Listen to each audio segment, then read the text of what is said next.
के चैप्टर 2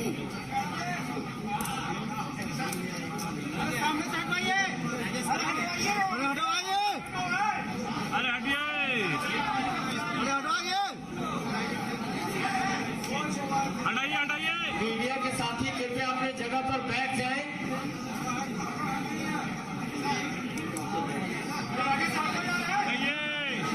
तो बैठ जाइए आप लोग, या पीछे हट जाइए या बैठ जाइए।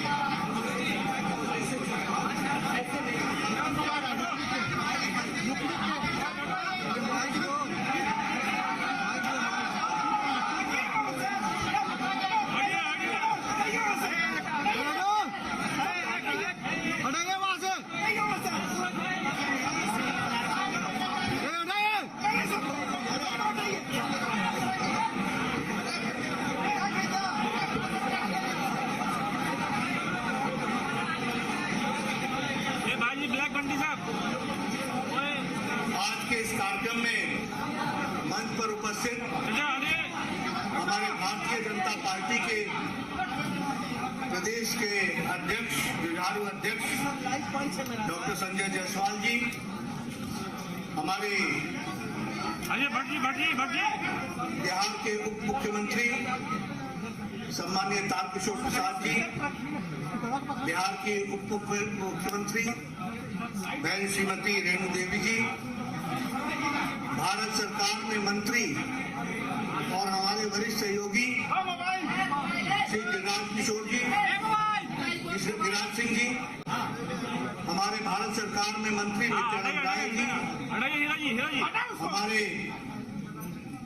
बिहार सरकार में मंत्री और हमारे वरिष्ठ सहयोगी मंगल पांडे जी, सम्राट चौधरी जी, हमारे युवा काल के साथी श्री शाहनवाज हुसैन जी, हमारे यहाँ के लोकप्रिय सांसद और मेरे वरिष्ठ साथी जिनके साथ मुझे काम करने का मौका मिला, युवा काल में श्री रविशंकर प्रसाद जी, हमारे नितिन नवीन जी, अरुण सिंह जी जो हमारे राष्ट्रीय महामंत्री हैं, और आज के कार्यक्रम के सूत्रधार और हमारे वरिष्ठ साथी श्री संजय मयूख जी, भाई सुमित सिंह जी, बिहार सरकार में मंत्री, सम्मानित मंच, और यहाँ इतनी बड़ी संख्या में एकत्र आए बिहार के विभिन्न क्षेत्र के गांव से प्रतिनिधिगण जो गांव स्वराज में काम कर रहे हैं,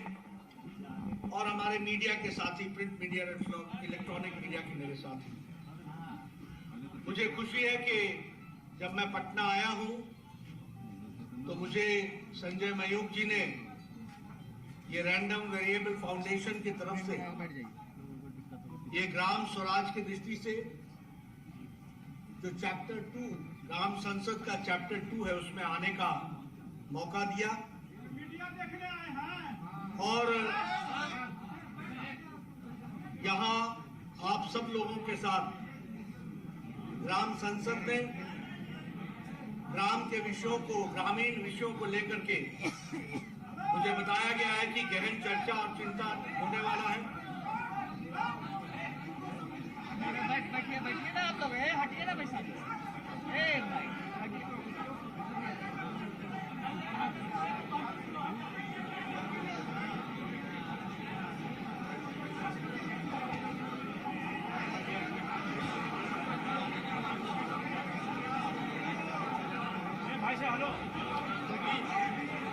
मित्रों, ग्राम संसद के विषय पर हमारे ग्रामीण साथी जो पंचायत की ओर से विभिन्न इलाकों से आए हैं उनका अभिनंदन है, स्वागत है। मुझे मालूम है कि मीडिया के कैमरे के कारण आपको तंगी हो रही है, लेकिन मीडिया में मेरी तस्वीर आप देख लीजिएगा और आवाज मेरी आप खुद सुन लीजिए, और इसी तरीके से संतोष करके ये कार्यक्रम को अगर हम रूप दे देंगे तो अच्छा रहेगा।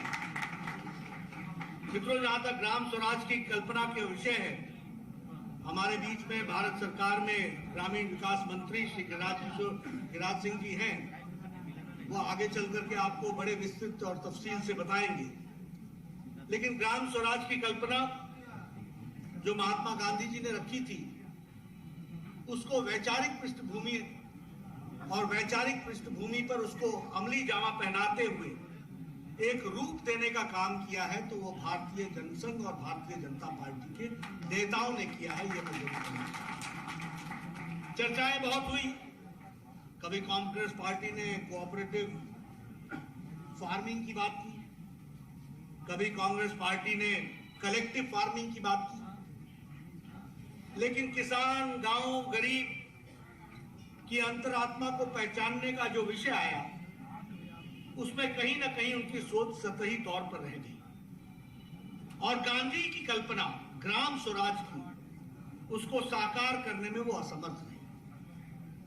लेकिन मैं ये गौरव के साथ कह सकता हूं कि हमारी विचारधारा, जिसकी उत्पत्ति श्यामा प्रसाद मुखर्जी ने एक मजबूत देश, एक राष्ट्र, एक देश में एक निशान, एक विधान, एक प्रधान की कल्पना को लेकर के मजबूत किया, तो वैचारिक पृष्ठभूमि पर हमारे दीनदयाल उपाध्याय जी ने एकात्म मानववाद और एकात्म मानववाद को का सरलीकरण जब हमारी सरकारें प्रदेशों में आई, फिर चाहे वो भैरव सिंह शेखावत की सरकार थी जो राजस्थान में आई, फिर चाहे वो वीरेंद्र कुमार सकलेचा की सरकार थी जो मध्य प्रदेश में आई, फिर चाहे वो हिमाचल प्रदेश में शांता कुमार जी के नाम से जानी गई सरकार आई, अंत्योदय की कल्पना पहली बार धरती पर उतारने का काम किया था तो भारतीय जनता पार्टी और जनता पार्टी, और उसी को आगे बढ़ाते हुए हमारे नानाजी देशमुख ने ग्रामोदय का विषय उठाया और ग्रामोदय के विषय को उठाते हुए उन्होंने चित्रकूट में लगभग 500 गांव को ढूंढा और उसमें उनकी जीविका में वो संपूर्ण ग्राम कैसे स्वावलंबी हो सकता है, इस पर काम शुरू किया। और आज मैं जितने भी यहाँ ग्रामीण परिवेश से आए हुए लोग हैं, मैं उनसे जरूर निवेदन करूंगा कि वो चित्रकूट जाएं और देखें कि गांव का नानाजी देशमुख ने कैसे कायाकल्प किया, कैसे संपूर्णता में उनको खड़ा किया, कैसे स्वावलंबी बनाया। यह कल्पना हमको उन्होंने दी और उसी को आगे बढ़ाते हुए हमारे भारत के यशस्वी प्रधानमंत्री श्री नरेंद्र मोदी जी ने इसको और सरलीकरण करते हुए समाज के वंचित, पीड़ित, शोषित, दलित, किसान, युवा, महिलाएं जो छूट गई थी, उनको मुख्य धारा में लाने का काम किया। उन्होंने उस अंत्योदय को सबका साथ, सबका विकास, सबका विश्वास और सबके प्रयास में उसको रास्ता दिखाने का काम किया। यह हमको ध्यान रखना चाहिए। इसलिए जब हम इन सारी बातों की चर्चा करते हैं तो गांव के दृष्टि से इन सारे मुद्दों को हम लोग और गहराई से रखने का भी प्रयास करते हैं और कैसे गांव की तस्वीर बदले, कैसे हम स्वयं संपूर्ण गांव बन सके, जिसमें ट्रांसपेरेंसी आए, जिसमें एम्पावरमेंट आए, जिसमें ई ग्राम स्वराज बने। और आपको जानकर के खुशी होगी कि हमारे पंचायत को रिवैम्प करने के लिए मोदी सरकार ने जो स्वयंपूर्ण ग्रामीण विषयों को लेकर के काम शुरू किया, उसका एक सिंगल इंटरफेस बनाया और पंचायत वाइज उसमें कोशिश ये की गई कि हम किस किस पंचायत में क्या क्या डेवलपमेंट के एजेंडा है उसको एक पोर्टल पर लाए, एक इंटरफेस पर लाए। और हमारे मंत्री ग्रामीण विकास के गिरिराज जी दिल्ली में बैठ करके देश के सभी पंचायतों की तस्वीर अपने कंप्यूटर पर देखते हुए पता लगा सके कि कहां कहां क्या कमी है और किस किस चीज को कैसे ठीक करना है, इस काम को करने का। और इसीलिए इस बात को, जिसको हम कहते हैं कि पूरा करने के लिए आज मुझे खुशी है कि 2.63 लाख पंचायत के प्रोफाइल्स पोर्टल पर चढ़ चुके हैं।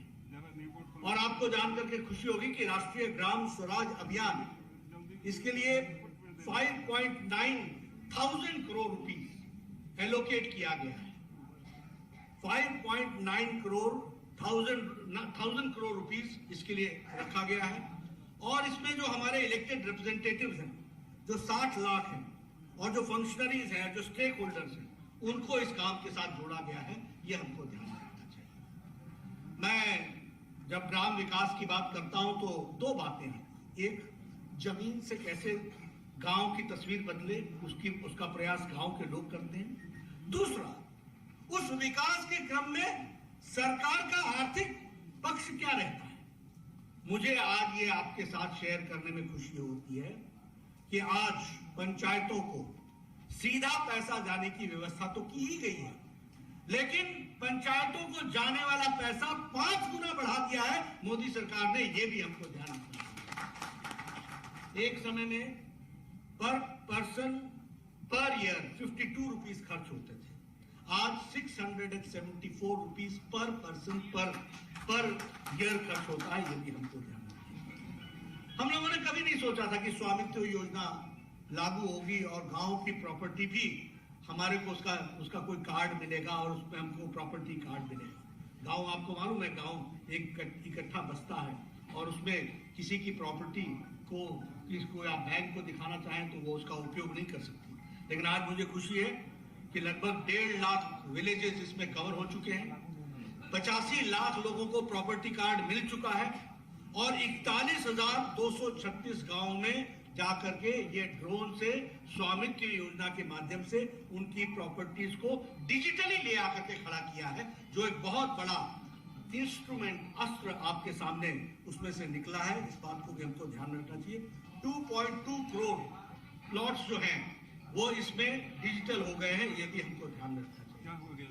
जहां तक ग्राम स्वराज अभियान स्कीम का सवाल है, मैं यहां पर यह भी आपसे कहना चाहूंगा कि 2022 से लेकर 2026 तक 5,911 करोड़ इसमें इंक्रीज किया गया है ताकि हम ग्राम स्वराज के विषय को अच्छे से आगे बढ़ा सकें। एक बहुत अच्छी बात हुई है, वह है ग्राम पंचायत डेवलपमेंट प्लान। अभी तक क्या होता था? अभी तक ये होता था कि आपके पंचायत के डेवलपमेंट का प्लान होता था बीडीओ के पास, ब्लॉक डेवलपमेंट ऑफिसर के पास। वो आपके लिए प्लान करता था और फिर बाद में जाकर के एसडीएम, डिस्ट्रिक्ट मजिस्ट्रेट उसमें पैसा एलोकेट करते थे। आज ये व्यवस्था की गई है कि ग्राम पंचायत डेवलपमेंट प्लान और कोई नहीं बनाएगा। गांव के लोग अपना जनरल हाउस बुला करके वो तय करेंगे कि डेवलपमेंट कैसे होगा और उसको पूरा करने का काम भारत सरकार करेगी। और जो हमारे 17 एसडीजी गोल्स हैं, जिसको हम लोगों ने 9 थीमों में डिवाइड किया है, उसको भी करने का काम हमारी सरकार ने अपने हाथ में लिया है, जिसको हम पूरा करने का प्रयास कर रहे हैं। इसके साथ साथ जो पैसे का डिस्ट्रीब्यूशन है, अब डिस्ट्रीब्यूशन कोई डिप्टी कमिश्नर नहीं करेगा, अब कोई बीडीओ नहीं करेगा।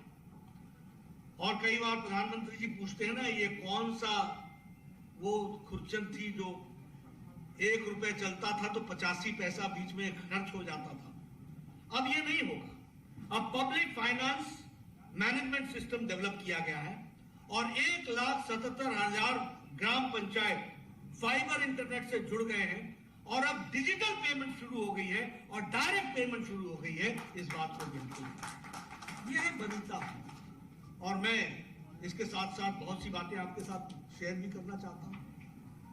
मैं बिहार की तस्वीर मैंने अपने शैशव अवस्था में भी देखी है, युवावस्था में भी देखी है और आज भी मैं बिहार देख रहा हूं।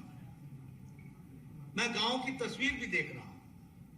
मैं कई बार लोगों से कहता हूं कि अगर हमें दक्षिण बिहार से उत्तर बिहार जाना पड़ता था तो समझिए कि आपका दिन गया, सप्ताह गया, पहुंचे नहीं पहुंचे, बच्चा बाबू का जहाज पकड़ोगे, महेंद्रू घाट जाओगे कि पहलेजा घाट जाओगे, कौन सा स्टीमर पकड़ोगे और कौन से हल्फे में जाकर के स्टीमर फिर लौट करके चला आएगा और वो एलसीटी घाट पर न लग करके वापस कौन से घाट पर लगेगा भगवान भागवत में। कभी बरौनी का रास्ता पकड़ो, कभी कहीं का रास्ता पकड़ो। ये गांधी सेतु भी मैंने अपनी नजरों से बनते हुए देखा। इसके पौवे, एक एक पौवे मेरे आंखों के सामने से मेरे आंखों के सामने खड़े हुए, ये भी मैंने देखा। लेकिन आज अगर मुझे रक्सौल जाना हो, अगर मुझे मोतिहारी जाना हो, अगर मुझे चंपारण जाना हो, अगर मुझे कहीं और जाना हो, 4 घंटा, 5 घंटा, 3 घंटा पे ऐसे पहुंच जाते हैं। ये कैसे अंतर है? ये अंतर है डेवलपमेंट, ये है कनेक्टिविटी। और एक नहीं, मैं तो कई बार कहता हूँ, ये जो गंगा किनारे ब्रिज था, सुबह में आ रहा था तो मैं एयरक्राफ्ट से देख रहा था, मेरी बचपन की यादें ताजा हो गई। छोटा सा होता था तब मेरी बहन मुझे बताया करती थी कि यहाँ ब्रिज बनेगा, ब्रिज बनेगा। आज मैं 60 पार कर गया, आज मैं अपने आंखों से देखता हुआ ब्रिज। ये है बदलता बिहार, ये है बदलती तस्वीर, जिसको हमको समझना चाहिए। और गांव की अगर हम बात करें, लोग बहुत आसानी से ले लेते हैं, ग्राम स्वराज की बात करते हैं। मुझे याद है आज भी, जब मैं गाड़ी लेकर के शाम को चला करता था, गया से आया करता था, तो रास्ते में महिलाएं झुंड की झुंड शाम को और सुबेरे अपने दैनिक नित्य क्रम के लिए वो सड़कों पर आया करती थी। और जब लाइट गाड़ी की जला करती थी तो बेचारी रोड से किनारे हट जाती थी। ये भी हमने तस्वीर देखी। आप सोचिए ना कि कैसा भारत था, कैसा बिहार था, जहां महिलाओं की को आजादी के नाम की चीज कहां थी। आज 11 करोड़ इज्जत घर बना करके मोदी जी ने 11 करोड़ परिवारों को और महिलाओं को आजादी दिलाई है। इस बात को भी हमको समझना है। 11 करोड़ जहां टॉयलेट बनते हैं तो 11 करोड़ घरों में बच्चे भी हैं। ये सब लोटा लेकर के राम मनोहर लोहिया ने पार्लियामेंट में कहा था, मुझे शर्म आती है कि कैसा भारत है, लेकिन उसको 11 करोड़ शौचालय इज्जत घर बनाने का काम प्रधानमंत्री मोदी जी ने किया। हम पहाड़ से आते हैं, हमारे यहाँ गांव में कोई न कोई महिला किसी न किसी पेड़ से गिर करके अपना कोई टांग तोड़वा के बैठी होती थी, या कोई अपना रीढ़ की हड्डी तोड़वा करके बैठी होती थी। आपको पुराने गांव में पहाड़ों में मिल जाएगी। लेकिन आज गैस का चूल्हा, उज्ज्वला, अब पत्नियां भी बोलती हैं, टक से जलाती हैं गैस और चाय पिलाती है, और पतिदेव को बोलती है जाओ जाओ काम पर लगो लगो लगो लगो काम। ये है एम्पावरमेंट, जिसको हमको समझना चाहिए। प्रधानमंत्री ग्राम, मुझे यहां बताया गया 10,000 किलोमीटर की सड़कें प्रधानमंत्री ग्रामीण सड़क योजना में बनी है। 10,000 किलोमीटर। मैं गया हूं लखीसराय, मैं गया हूं समस्तीपुर, मैं गया हूं सारे इलाके। ट्रेन कहां छोड़नी पड़ेगी, कहां से झोला लेके चलना पड़ेगा, कहां जाना पड़ेगा, कहां टांगा मिलेगा, कहां रिक्शा मिलेगा, कहां फलाना मिलेगा। ये समस्तीपुर का सारा इलाका, ये कितना कटा हुआ इलाका था, दरभंगा का इलाका, ऐसे आगे तक आप चले जाओ तो समझो आप दूसरी दुनिया में पहुंच जाओ। 3 दिन बाद लौट करके पटना हो तो लगता था कि आ गए पहुंच गए। आज सड़कों का जाल बिछा हुआ है। किसने कल्पना की थी? 75 साल देश को हो रहे हैं, क्यों अटल जी का इंतजार करना पड़ा प्रधानमंत्री ग्रामीण सड़क योजना के लिए? और अटल जी के आने के बाद 10 साल यूपीए की सरकार ने प्रधानमंत्री ग्राम सड़क योजना को रोकने का काम किया, उसको फिर से तेजी दी तो नरेंद्र मोदी जी ने दिया। ये भी हमको, इसलिए we are the champions of development. हमको और हम किसी से सर्टिफिकेट नहीं मांगते। आंकड़ों पे आ जाओ, हम आपको चर्चा करने के लिए हम तैयार हैं। आ जाओ जब भी, जहां भी, जिस प्लेटफॉर्म पर। ये भारत की तस्वीर जो बदली है, इसको हमको समझना होगा। आज हम सब लोग यहां बैठे हैं, आज भी जो बाइडेन साहब मास्क लगा करके घूमते हैं। अमेरिका में, यूरोप में, किसी देश के नेता को देख लीजिए आप यहां सब लोग बड़े आराम से एक दूसरे से बड़े नजदीक बैठे हैं। अब किसी के चेहरे पर मास्क नहीं देख रहा हूं। ये सुरक्षा कवच 200 करोड़ वैक्सीन दे करके, मुफ्त वैक्सीन दे करके जो भारत को सुरक्षित मोदी जी ने किया, वो किसी ने नहीं किया। India is an example. मैं हेल्थ मिनिस्टर रहा हूं, प्रदेश का भी रहा हूं और देश का भी रहा हूं। भारत इज एन एग्जाम्पल, उदाहरण है अपने आप। यहां मलेरिया की दवाई पहुंचने में 20 साल लग गए, यहां पोलियो की दवाई पहुंचने में 28 साल लग गए, यहां चिकन पॉक्स की दवाई पहुंचने में 30 साल लग गए। यहां पर जापानीज इंसेफ्लाइटिस, जापानी बुखार जो मुजफ्फरपुर के इलाके में होता है, उसकी बीमारी का इंजेक्शन पहुंचने में 100 साल लग गए। 1906 में जापान में इसका इंजेक्शन बना था। योगी जी 2006 में लेकर के गोरखपुर आए इस दवाई को। और यहां मोदी जी ने 2020 की जनवरी में कोरोना का पहला केस आया, अप्रैल में टास्क फोर्स बैठाया और 9 महीने में एक नहीं 2 वैक्सीन बना करके भारत को एक तरीके से सुरक्षित किया, सुरक्षा कवच पहनाया। इसको बिल्कुल ध्यान रखना। ये सारी बातें मैं इसलिए कह रहा हूं कि 130 करोड़ का देश था, लाखों की संख्या का गांव है। अगर ये बीमारी महामारी गांव में पहुंचती तो हमारी क्या तस्वीर रहनी थी। लेकिन 200 करोड़, मैं आपको बताना चाहता हूं, it is the fastest and the largest vaccination programme in the world. दुनिया में ये फास्टेस्ट और लार्जेस्ट वैक्सीनेशन प्रोग्राम है। 100 देशों को हम लोगों ने वैक्सीन दी है, 22 करोड़ वैक्सीन हमने उनको दी है। 48 देशों को मुफ्त दी है, 2.5 करोड़ के आसपास वैक्सीन। अब भारत लेने वाला नहीं हो गया, देने वाला बन गया। ये भी हमको ध्यान रखना, ये है जिसको हमको समझना चाहिए। और इसीलिए जब मैं ग्रामीण विकास की बात करता हूं, ग्रामीण परिस्थितियों, कभी सोचा था कि ऑप्टिकल फाइबर गांव में पहुंचेगा? हमारे रविशंकर जी इसके मंत्री रहे हैं, कॉमन सर्विस सेंटर के। पूछिए, लाखों के हिसाब से इन्होंने ऑप्टिकल फाइबर पहुंचा दी गांव में। एक नौजवान अब सीएससी कॉमन सर्विस सेंटर में आपकी सारी जरूरतों को पूरा कर रहा है। और संख्या मुझे आज याद नहीं है, लेकिन मेरे ख्याल से 3 लाख से ऊपर, 5 लाख गांव में ऑप्टिकल फाइबर पहुंचा दिया। 5 लाख सीएससी, 2 लाख गांव में 5 lakh CSC common service centre पहुंचा है। तो ये है बदलता भारत, जिसको हमको समझना चाहिए, युवाओं की आकांक्षाओं को पकड़ने वाला भारत। मुझे पूरा विश्वास है कि आप सब लोग इस ग्राम संसद में इन सारी चीजों की आप विश्लेषण भी करेंगे, चर्चा भी करेंगे, यथार्थ को अपने सामने रखने का प्रयास भी करेंगे और बदलते भारत में, बदलते हुए गांव की तस्वीर में हम अपने आप को उसमें समावेश करेंगे, उसको साथ लेकर के चलेंगे। यही मुझे कहना है। इन्हीं शब्दों के साथ आपने मेरी बात सुनी। बहुत बहुत धन्यवाद।